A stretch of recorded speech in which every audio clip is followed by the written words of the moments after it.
經黃龍坑道入數黃龍石澗，黃龍石澗轉走博都人西坑，博都人西坑沿起連深人頂515米，流入黃龍石澗的下緣，間中需要走兩旁避濕腳，石波乾爽很好爬，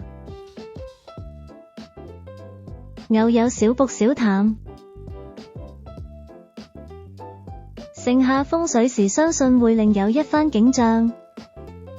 澗道算通順，而且偶有絲帶，應該有不少山隊走過。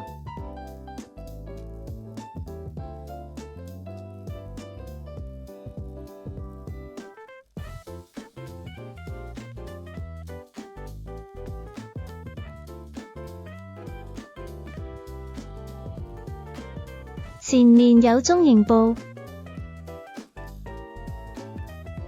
不想濕腳，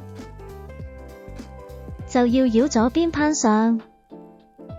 續上數博都人西坑，140米分圓選右邊主園，石波仍然好走，這裡有點密，310米又見開陽。這崖坡範圍很大，回望崖底，難度仍然不高，遠拍崖坡，走右邊覓回澗道，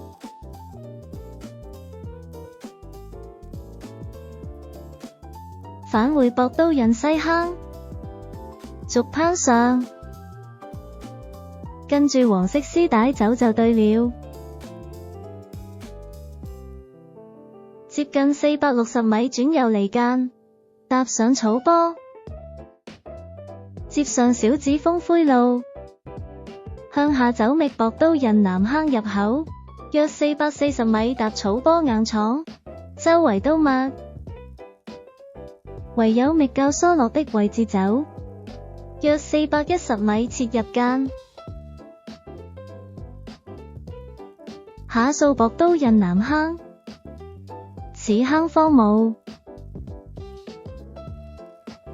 應該甚少人到過。335米預高位，從右邊覓路繞落，回望高步，續下數博都人南坑。雖然澗道不闊，但尚算通順。